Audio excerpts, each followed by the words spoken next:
Hello guys, welcome back to another video.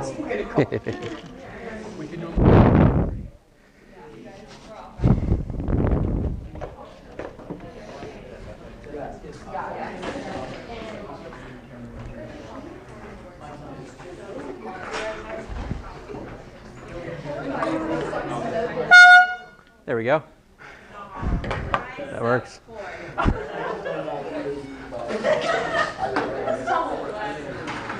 That's awesome. Yeah, so I wanted to do the you know, the wah wah wah wah. You can't. There's no like little. It's either all or nothing.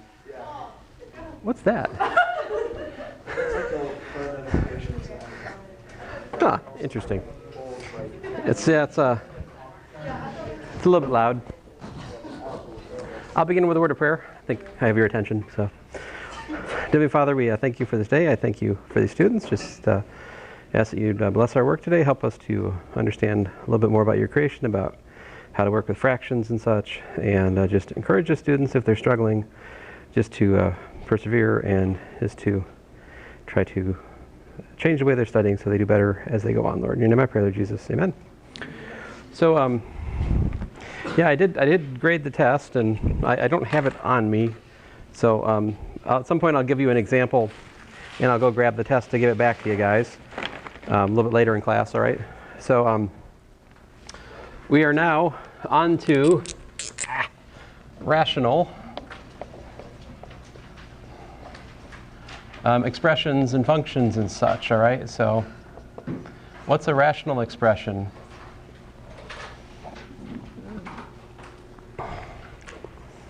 Anybody know? So basically, we're dealing with fractions, all right? So let me just start here by reminding you some of the rules for fractions, right? So like if I have a over b, right? What are other ways I can write that? First of all, I can rewrite this as a times 1 over b. That's one thing I can do, right? I could write it like that. What's another notation we use for this? We could also write this as a times b to the minus 1 power. That's another option you got, right? Okay, so just throwing that out there. This is something we need to know about, different notations, all right? Okay, what if we've got two fractions? A over b times c over d. How's that work? How do we multiply fractions? The answer is you just multiply the top and you multiply the bottom, and that's it, right? So that's how we multiply fractions. How do we divide fractions? What if I have like a over b divided by c over d? How's that go?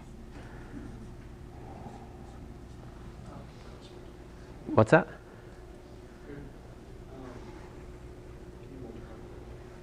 Multiply? You say multiply like this, right? A over b times what?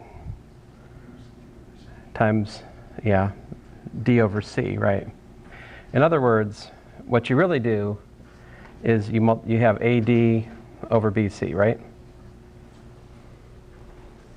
The way I read this is, in some sense, the denominator of the denominator is the numerator, right?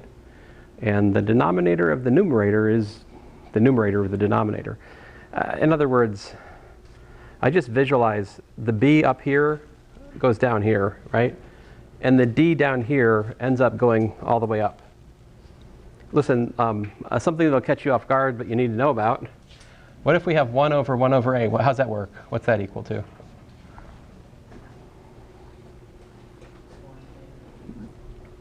This is just equal to, right? 1 times what? A over 1, right? So yeah, like you just said, it's just a. Very good. Let's see here. Continuing in this series of comments. What if I have a over b to the minus 1? How's that go? How do we deal with this? What's the rule? What does that mean?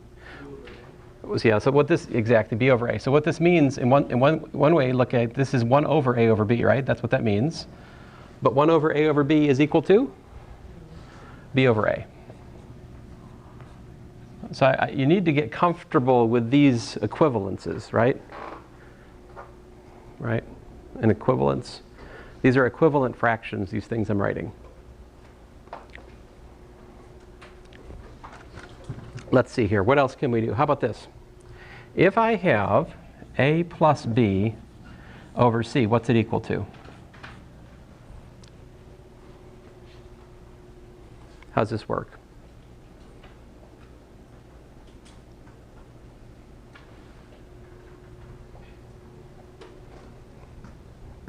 So just what you might think. This is a over c plus b over c, just like that.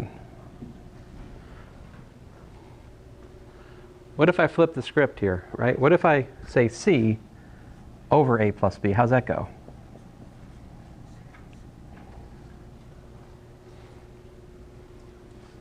Yep.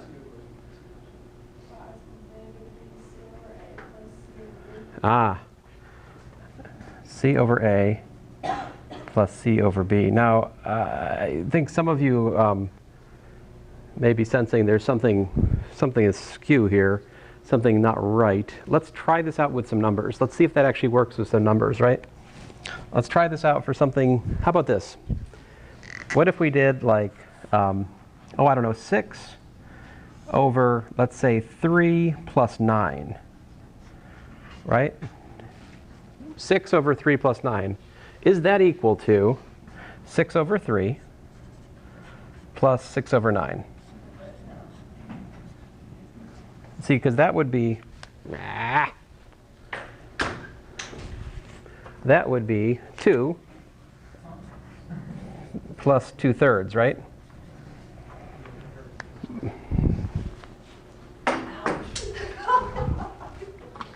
So that would be 2 plus 2/3. Now, here, I implore you, please, please, please do not write this like you were taught in elementary school.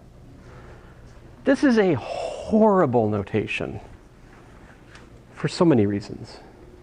It is vastly preferred that you write 2 plus 2/3. That plus needs to be there. Now this we can simplify to what? This is 5/3.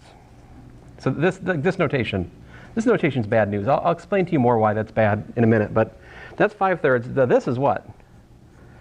6 over 12, which is 1/2, right?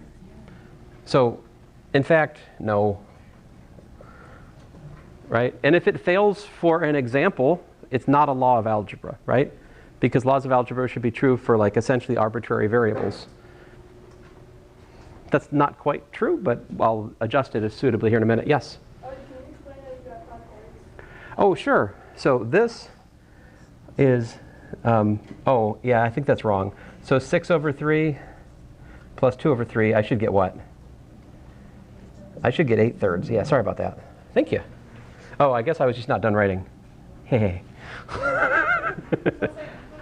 No, you're right. You're right. Right, so, yeah, lest, I know some of you trail what I'm writing by about 3 minutes in your notes, right? So let us all be on the same page. Giant no is not allowed, is not true. Do not do this. Like, this is one of those mistakes that I'm tempted sometimes to like rewrite the syllabus for this course, so that if you make this mistake, it's such a high stakes mistake, you can lose points off other assignments. You can get negative partial credit for making, no? No? It's crazy. It's sad. You said that's sad?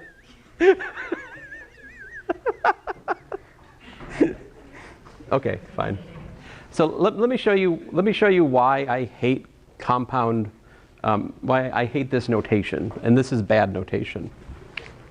Check this out. So if you have 2 and 2/3, right, and you accept this horrible notation, what happens if you multiply this by 3? So some of you would be like, oh, the 3's cancel, right? So that gives you 2 times 2, which is 4. But this is not true, right? Because if you multiply 3 times 2 plus 2/3, what happens is you get 3 times 2 plus 3 times 2 over 3. which is in fact 6 plus 6/3, also known as 8.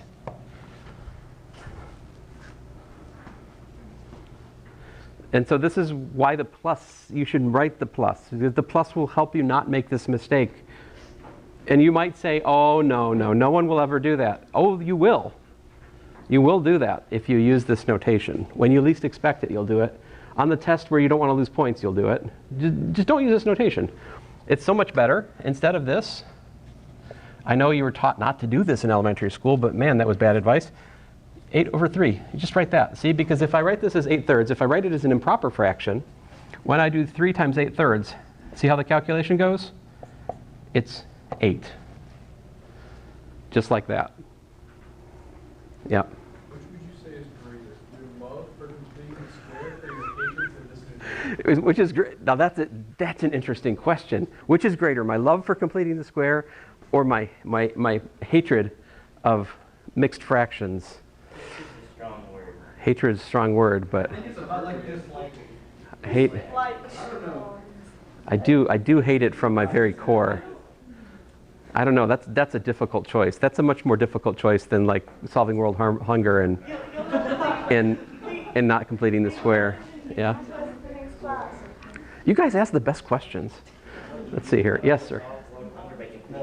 Wait. I can't hear what. I solve world hunger by what? By completing the square. Oh, well then it should already be solved because we've been completing the square for like, centuries. Okay, so none of this will help you on your homework. Let me get back to the math. Listen, if you write, I'm not going to take points off, guys. If you write this, I'm just trying to encourage you. Don't do it because it makes your life harder. It's much easier to work with 8/3. If you put 8/3 where it should be, then you can make other arithmetic steps much more easily. All right? So anyway, I've said my piece. Let's go on. Are you going to answer the question at the end of class? What? Are you going to answer the question by the end of class? Or Oh. you didn't answer it? Oh, I didn't answer it. My love of completing the square is stronger. Yeah. It transcends all borders. Yeah. That's right. If you don't have charity, what else? But all right, so these are the basic rules. How do you add fractions? If I have, 3/8 plus 2/7, how do you add these? find a common denominator. Find a common denominator, right? So more, I refer to this as you cross multiply, right? You do 3 times 7 plus 2 times 8, and downstairs 8 times 7, right? So you got yourself a 21 plus 16, which is 30. Thank you. 37 divided by 56.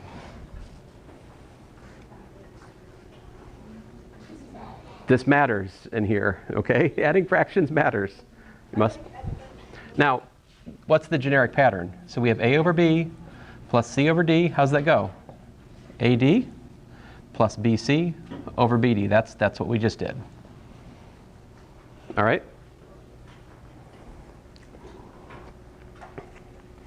All right, I think that's about it for my introductory spiel here about properties of rational expressions. I guess at some point we should have the talk about exponents, right? But we can save that for later. So, say, what is it? Terrible? Terrible. Whenever I think of terrible, I think of it in the voice of Charles Barkley. That's the way to think of terrible. That's the right way to say that word. I was talking to one of my colleagues, and I was thinking about how much trouble would you get in if you decided to give like a themed lecture series where each lecture was in a different accent. Like, this is Russian math accent day, and then you have German math accent day, and you could do one in the Batman. So what if you came in dressed up like Batman? But I am Batman. That's what I'm saying. I feel like you're asking me to prove. I feel like you're asking me to prove that I'm Batman, but do need to get my other computer, because if I just load the website where that's on with a computer not properly loaded with ad block, there's no telling what kind of advertisements we'll be subjected to. So, oh, that was your plan. Okay, not you, the one in the back. But all right, anyway. Okay, so let us continue on. All right, so these are the basic laws of algebra for rational expressions. This is how we add, multiply, divide, all right? Now, what we're interested in largely are rational expressions. And a rational expression, you could think about this, a rational function. What's a rational function? Is quotient, that's a fancy word for fraction, of polynomials.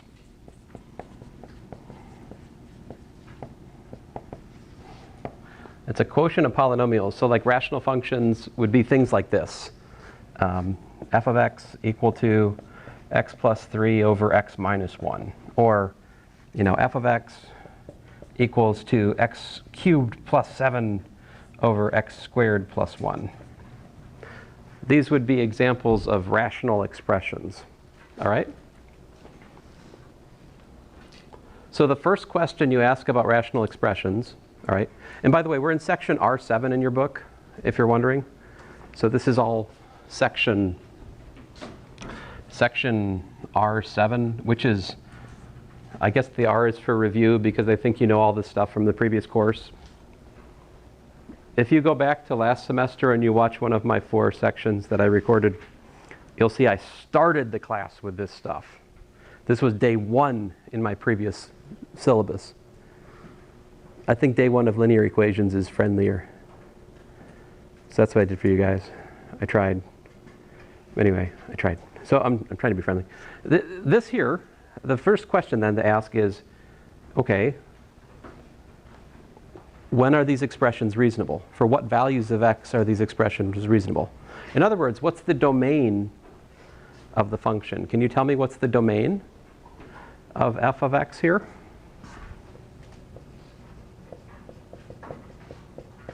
What's the domain of this one? So remember, the domain is just the values which we can input into the formula, and it makes sense, right? In the sense of like real arithmetic. So here we're looking for x such that what? And here we're looking for x such that what? So I'll start by using the so-called roster notation, right? Where you remember this notation? I don't know if we didn't use it too much. We mostly use the interval notation, right? What is the one thing we can't have in the first one here? Let me call this example 1. We can't have what? 0. We can't have 0 in the denominator. When do we have 0 in the denominator? When x equals to 1, right? So the domain of this is x such that x is not equal to 1. And that's it. That's the domain of the first example. If you write that in interval notation, what does it look like? Minus infinity to 1 unioned with 1 to infinity. So there you go. That's the domain in interval notation. How about my second example?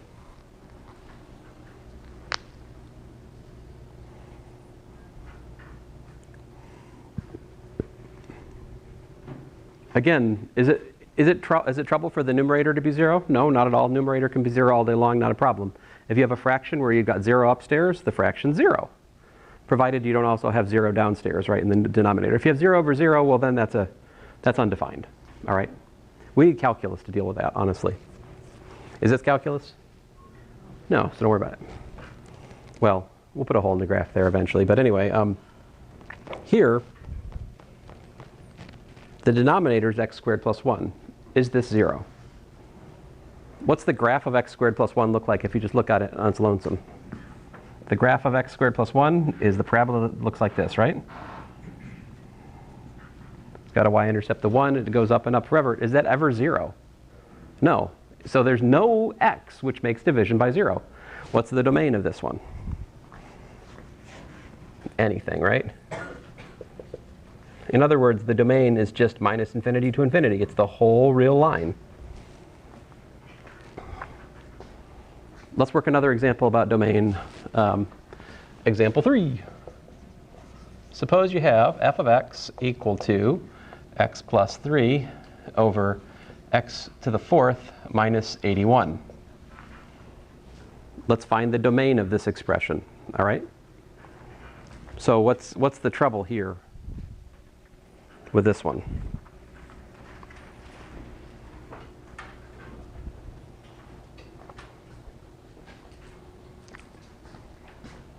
We can do what to this? We can factor it, right? How does the denominator here factor? I got x squared minus 9 times x squared plus 9, right? And then what? Factor that more. X plus 3.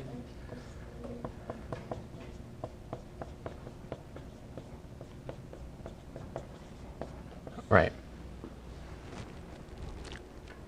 Wouldn't you want to continue that out with the x squared plus 9? Well, but the x squared plus 9, to factor that, we need complex numbers. Because x squared plus 9 factors to x plus 3i times x minus 3i. And Oh, question. mm-hmm. Wait, so how does that, because I thought it was a perfect square.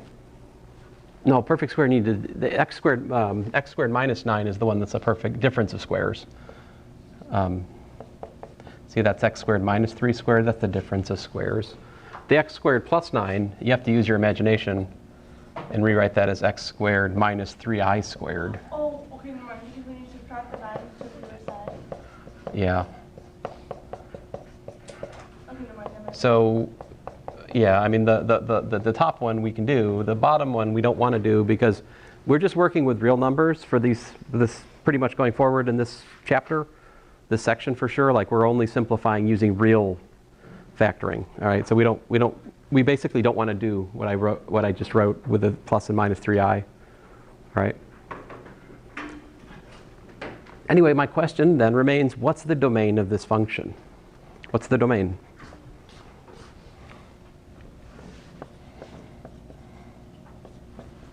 Can you tell me?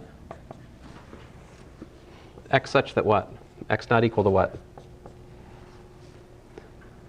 What are the troublemakers here?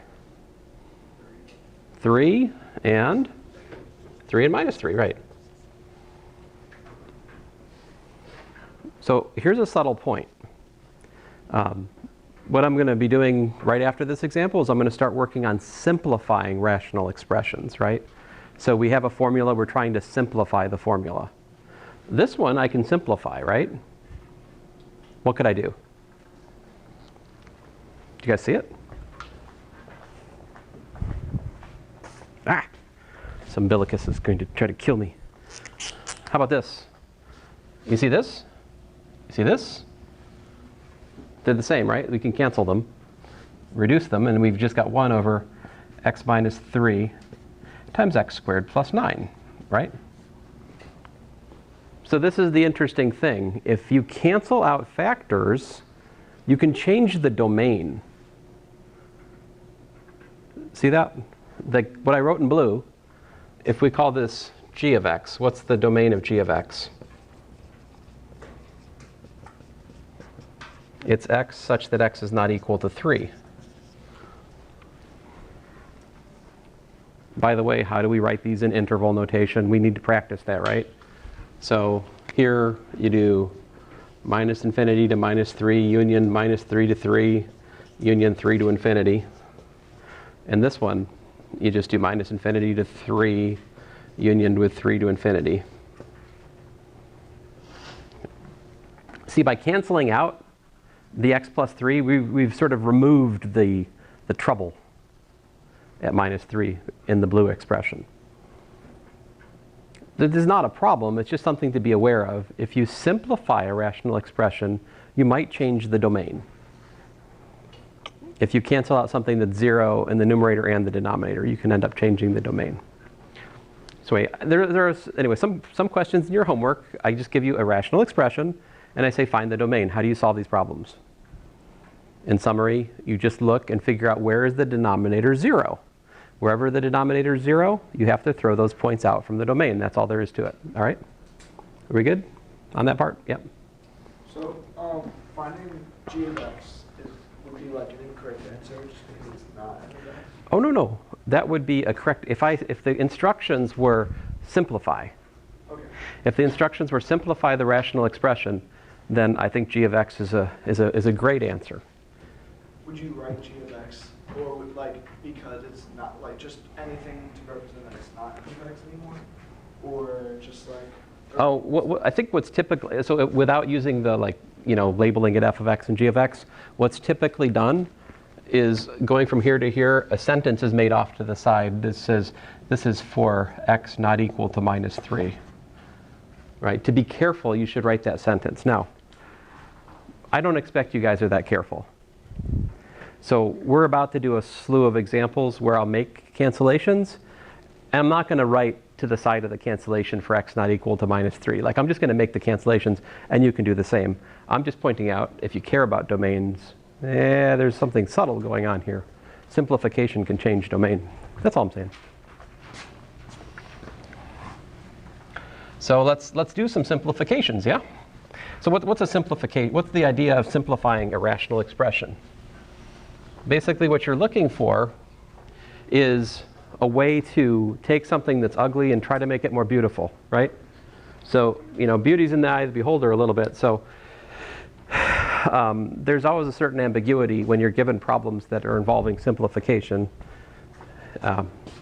So that's one of the reasons I give you homework before the test, is so that you have a bunch of problems. Some of those problems are like simplify the rational expression, right? So you'll do it, you'll try your best, and then I'll give you an answer, and on that answer you'll see what's a good answer for it, And I might even, when I'm writing the solution, I might say there's more than one right answer for simplifying things, all right? But some things aren't so ambiguous. Here's one. So if we had, say, 3x squared plus 3x divided by x plus 1, and so again, the instructions going forward, here's the instructions. Let me write that out. Instructions. For example 4 and forward, our instructions are simplify the rational expressions.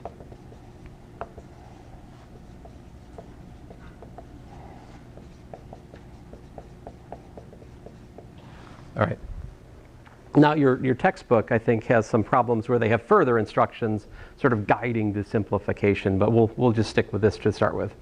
What can I do here? How can I simplify this? Yeah?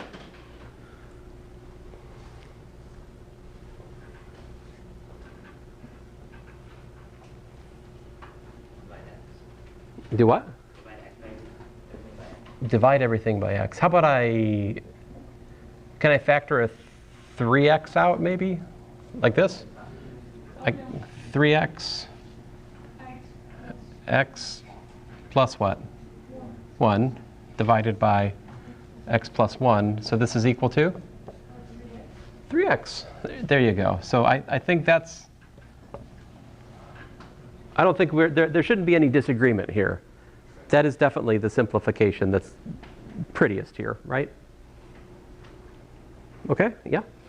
So when you're simplifying a rational expression, you're not necessarily looking at trying to aim for the domain as much as like just as small as you can get it.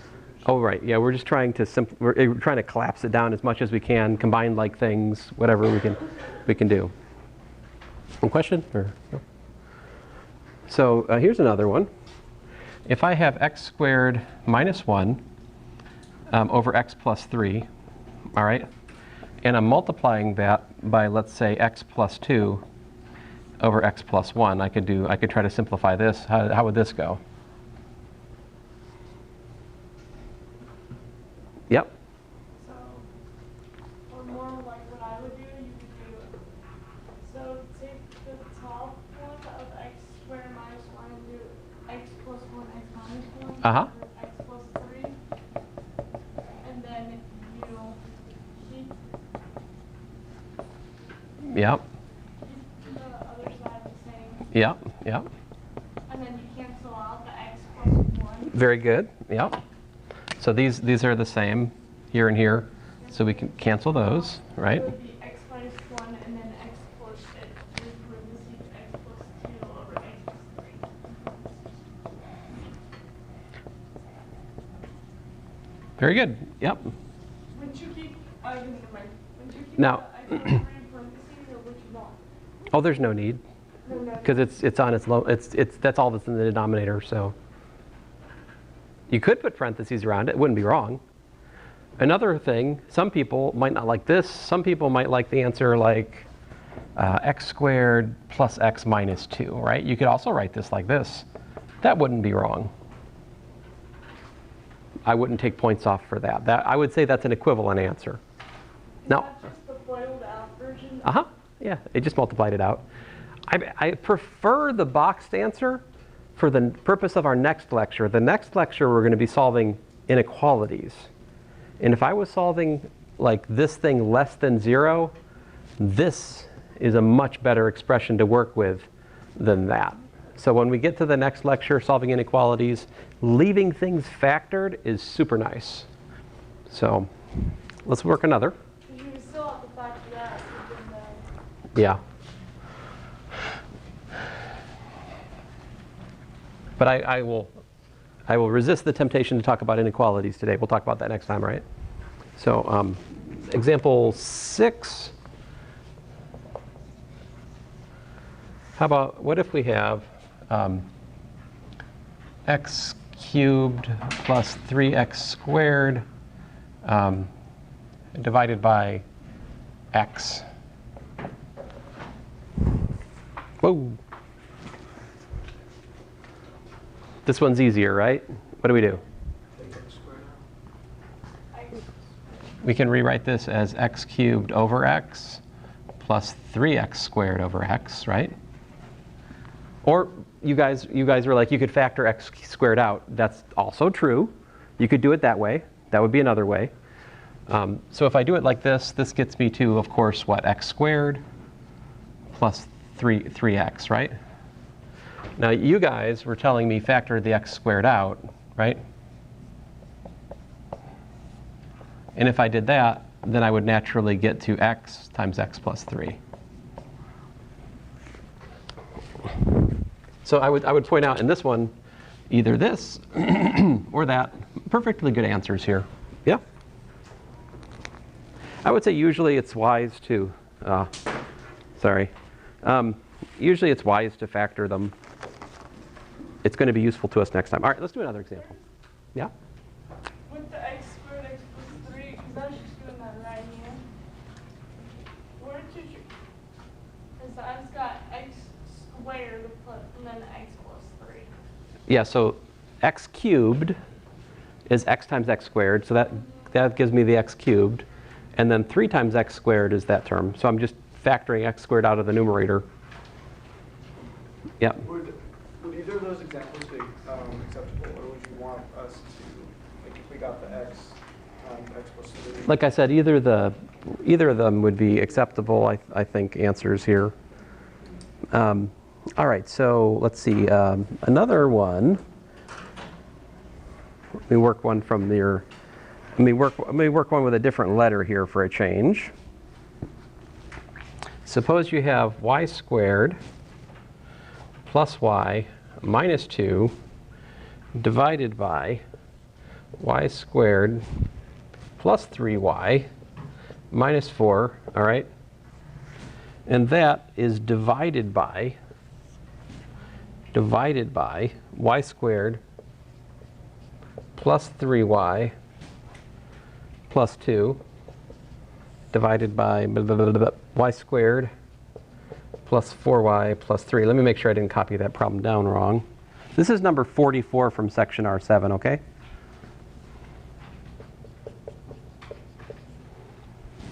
Let me just take a second here, make sure I copied it down right.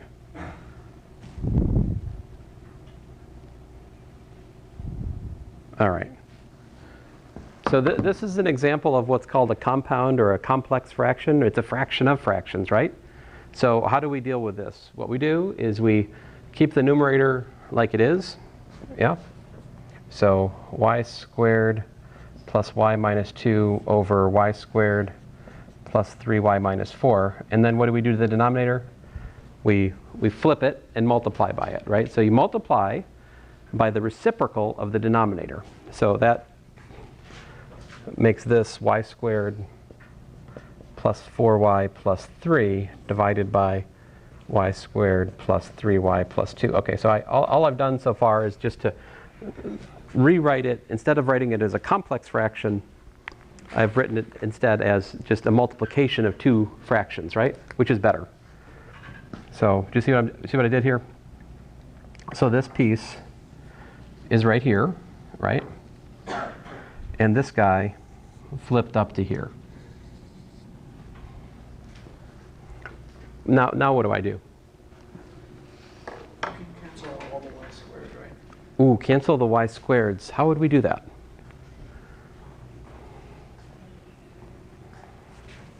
I mean, that's a good question, because the answer is we can't do that. And the reason we can't do that is in order to cancel something in a fraction, you have to have it on every single term. Like, let me just take a brief break from this problem. We'll come back to it in just a second. So to answer your question, like for example, if I have 3x cubed plus x squared plus 3, divided by 3, I can't just cancel the 3's, Right. because there's no 3 in the middle. Okay. But it worked over there just because it was the x plus 1 was the old denominator. Right. Yeah, it's because you have to have the factor multiplying the whole denominator to make that cancellation. That's right. So like this one, if we use the, a fraction with a sum in the numerator is the sum of the fractions, you see what happens is the 3 cancels on the first term, it doesn't cancel on the middle term, and you get you 1. So like the 3 will cancel those two places, but not the middle one. So we have to be careful with when you have things added together. You can't just cancel from one unless you can cancel from all. You can't do it, right? Being able to cancel from all, what that means is you can factor that thing out. So, so what do I do here? Yeah. Why did we spend so much time talking about factoring already? Right. Yeah, that's what we have to factor. So this gives me y plus 2 times y minus 1. This guy factors as what? Y plus 1 times y plus 3. How does the bottom one factor? That's y plus 4 times y minus 1. And that last one factors as y plus 1 times y plus 2.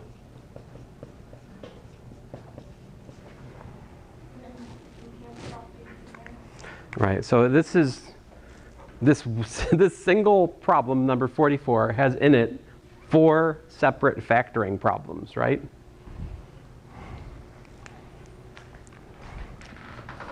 So then Beth Ann, you were saying we should cancel the... Right, now it makes sense to cancel things because they're all appearing multiplicatively. See?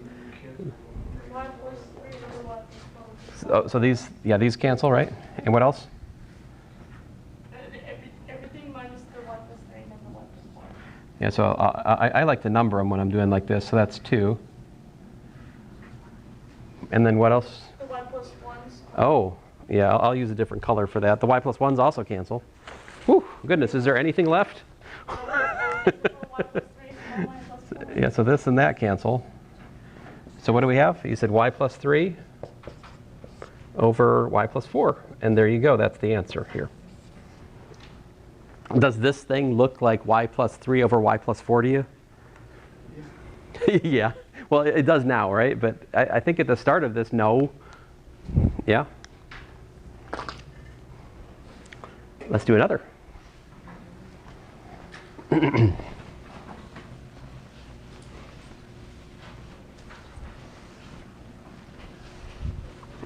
Yo!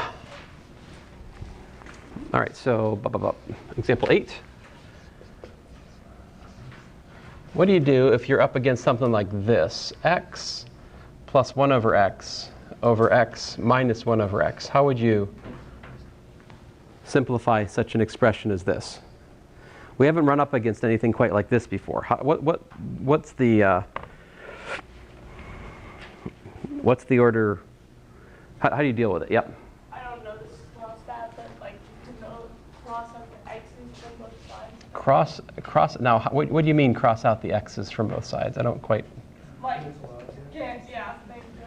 Just cancel out the x's, but the trouble is I don't have an x on everything. I've got. Multiply x. I mean, just the individual one on the. So if you mean this, if you mean I multiply the top by x and I multiply the bottom by x, then I'm on board. Because I think that's what we should do. We should multiply both the top and the bottom by x. Why can we do that? We're just doing what? We're multiplying by 1, right? X over x is 1, so you multiply by 1, you don't change the expression, right? Well, you are going to change the expression, but we're not. We're going to simplify the expression by multiplying by 1. So when you multiply this x through, what happens? X squared plus 1 over x squared minus 1. And there you go. Now, of course, what else could you do here? You could factor the denominator, which would be a good move for the next class. If we were solving the inequality, then this would also be good. But there you go. All right. Let's talk about something a little bit trickier. I think once you see this trick, you kind of know what to do here, right? Like I can give you a similar example. How about this? 2x plus 1 over x plus 1 over, 3 plus 1 over x plus 2. How would you solve this one? I mean, how would you simplify this one?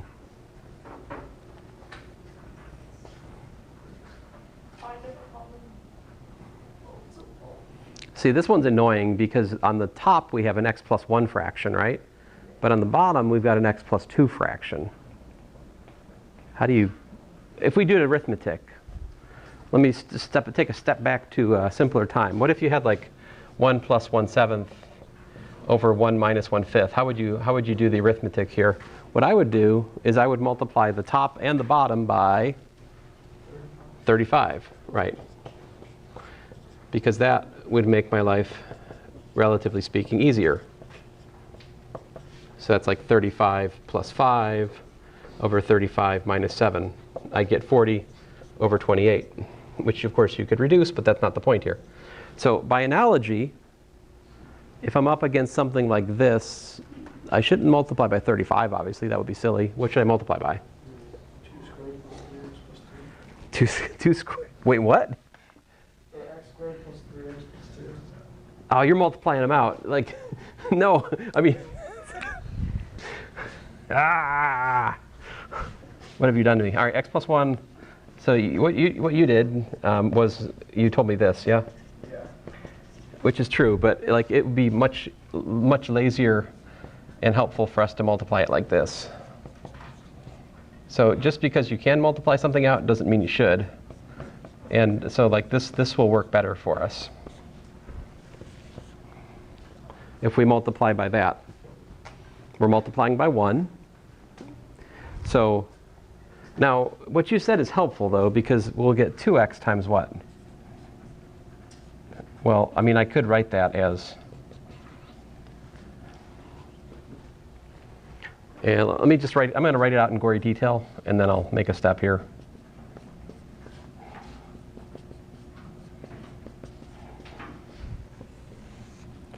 So I just did the numerator so far. My point is when we multiply 2x plus the fraction, we have to distribute to both, right? So we have 2x times x plus 1 times x plus 2 plus 1 over x plus 1 times x plus 1 times x plus 2, right?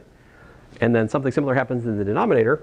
We have 3 times x plus 1 times x plus 2 plus 1 over x plus 2 times x plus 1 times x plus 2. How does this simplify?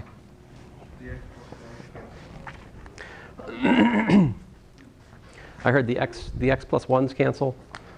That's true. 2x plus. And down here? The x plus 2s cancel, right? So, The x plus 1's there. And then oh, we can't do that because you've got an x plus 1 here, but you don't have one over here anymore. oh, I was thinking about from the total one. You can't do that though because this is going to be, 2x times x plus 1 times x plus 2 I have a question, then how are we able to do that over there? plus x plus 2, hold on a second here, divided by 3 times x plus 1 times x plus 2 plus x plus 1, right?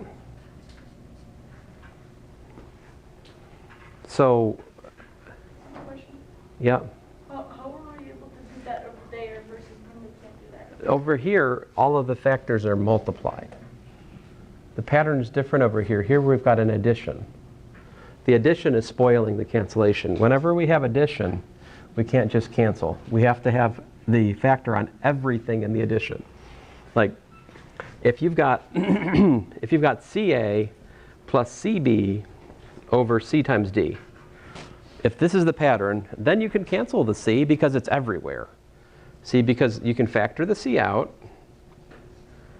and then you've got C, you know, like this is the pattern, so that gives you A plus B over D, like this. But you need that constant, whatever you're canceling out, it has to be on every term that's added, otherwise you can't cancel it.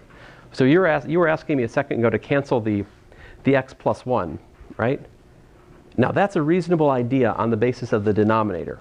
There's an x plus 1 everywhere in the denominator. We could factor that out. However, I can't factor x plus 1 out of the numerator, not without some sort of secret hidden art or something, you know.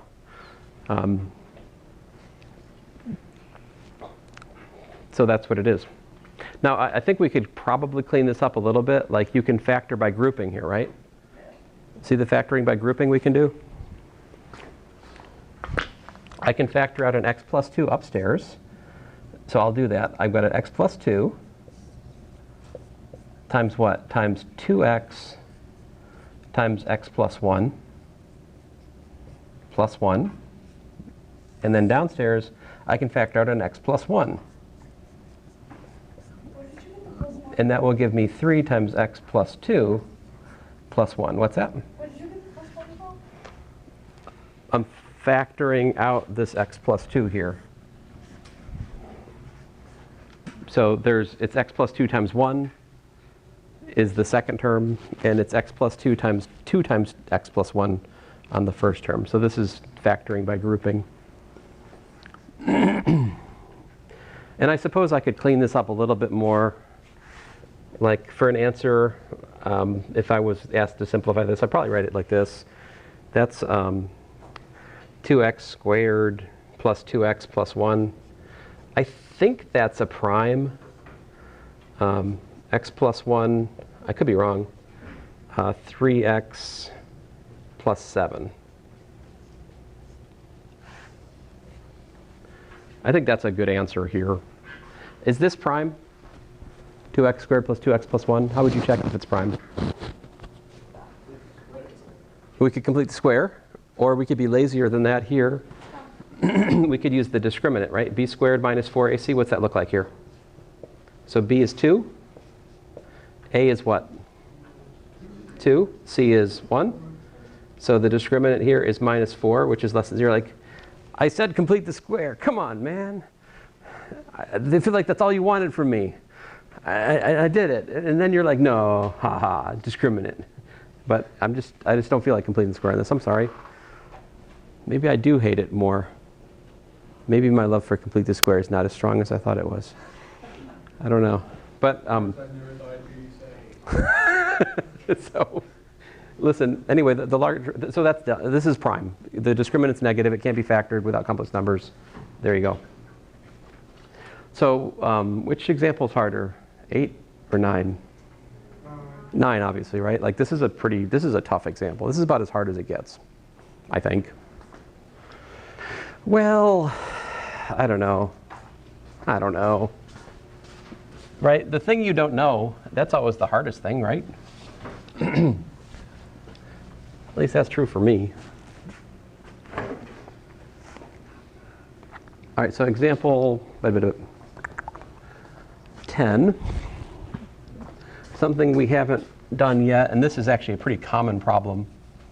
How would you simplify the following rational expression? Suppose you get 1 over x plus 2 plus x over x minus 3. How would you simplify this rational expression?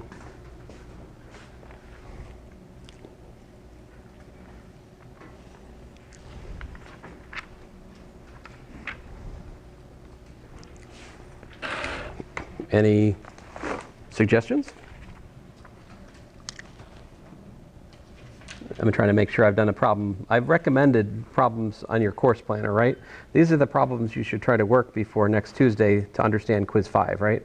So like in R7, I say you should work 5, 7, 9, 11, 15, 21, 23, 25, 31, 33, 39, 51, 57, 67, 71, 73, 75, 77, 79, 85. So if you work all those, you know, that'd be pretty good. Have we worked one of every kind of those? I think after this we have. All right. So, what should I do here? Add, or like multiply 1 by x minus 3 x. Ah. X plus 2, 1 So 1 times x minus 3, right? Plus x times what? X times x plus 2. X plus 2, and divide by? X plus 2 times x minus 3. Very good. Yeah, that's it. And then we can clean this up, right? We've got x squared plus what? 3x minus 3 over x plus 2 times x minus 3. The thing you've got to watch out for on these problems is sometimes after you combine them, you can factor the resulting quadratic in the numerator and simplify it further, right? So you got to kind of watch out for that. Yep. Going back to the second to last step, couldn't you just cancel x plus 2 and x minus 3? Oh, we cannot do that. We cannot do that because we only have x minus 3 here, but we don't have it over here as well. So it's like this. You got CA plus B over CD, right? I can't cancel these C's. That is not allowed. I have to have a C. In order to cancel the C, I have to have it here and here. So in order to cancel this x minus 3 with that x minus 3, I would also have to have an x minus 3 over here, which I do not. You have to be able to divide it into problems. Right. So you have to be, in order to cancel out, you have to be able to factor the x minus 3 out. If you can't do that, you can't cancel it. So this is the big mistake that you guys make. This is what you've got to like get out of your system. That what you're just trying to do. Like that's the thing you have to like remove from your list of options for success in here. Now I don't know if that simplifies or not. So I feel like I haven't done it yet today, and so I'll feel better if I do it. So you know what I'm gonna do. You know what's gonna happen now. That's right. There it is. I feel so much better about my day now that I've completed the square. Everything's right in the world. You know, it just feels right. But I think you can see from this that the way that this quadratic factors, it's how do you say, ugly. So in view of this,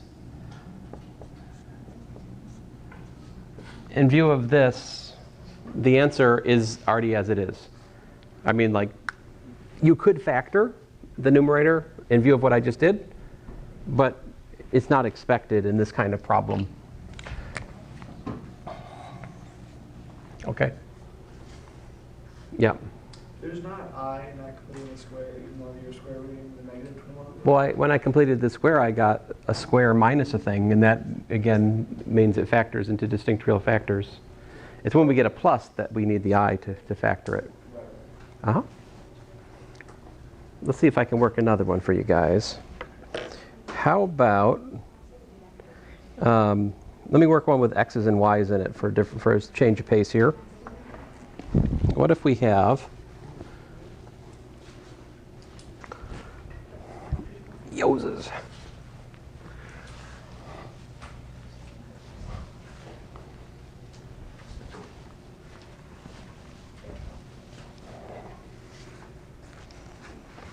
Let's see here. Well, this one's kind of interesting. Example, I probably shouldn't do this one. Like a moth to a flame, I'm going to do it. Anyway, here we go. 1 over x cubed minus y cubed. Come on. Divided by, where was it? I've lost it. 1 over x squared minus y squared. How would you? So here we've got x's and y's, but the game remains the same.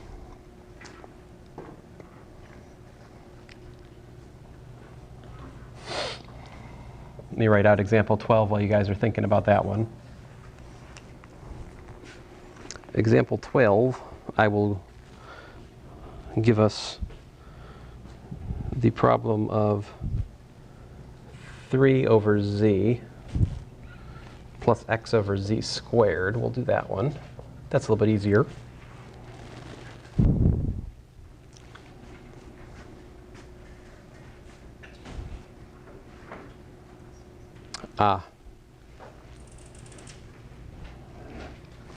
Example 13.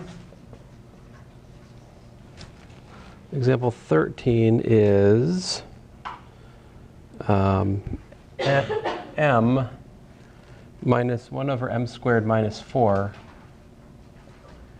all divided by 1 over m plus 2.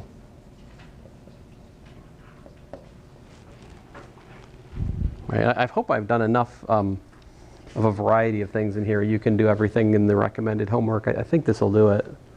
What do I do here? I mean, first of all, we trade this for what? This is really just x squared minus y squared, right? Divided by x cubed minus y cubed, okay? And then do you remember how we factor these? Well, I could do the easy one. I'll do the easy one. Upstairs, you got x plus y times x minus y, right? How did the other one factor, though? Do you remember well, you guys have a formula sheet, right? One of the things that should have been on your formula sheet was the difference of cubes formula, which is what? You got yourself I remember right, x, is it plus y? I can't remember. I think it's plus y. Times x squared. Oh no, it's got to be minus. Maybe it's minus y. I'll figure it out in a second here. Plus xy plus y squared. Let's see if that works. Did that work? If we multiply this back out, you get a minus yx squared. You get a plus yx squared. You get a plus x y squared. A minus. Wait a minute.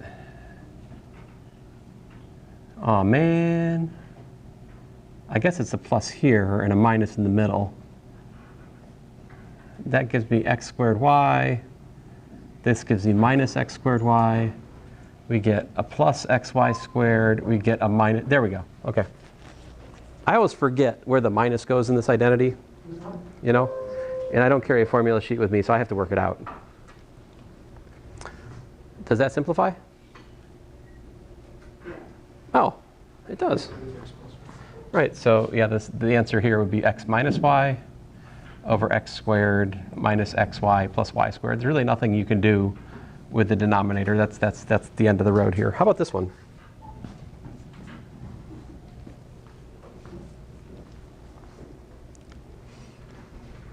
We could make a common denominator of z squared, right? So if we do that, we'd have what? 3z plus x all divided by z squared, yeah? And that's it. All right. So I know it's kind of it's kind of anticlimactic after that example over there, right? Like it's like, really, that's it? Yeah, that's it. How about this one? Uh-huh. Oh, so I just factor in there?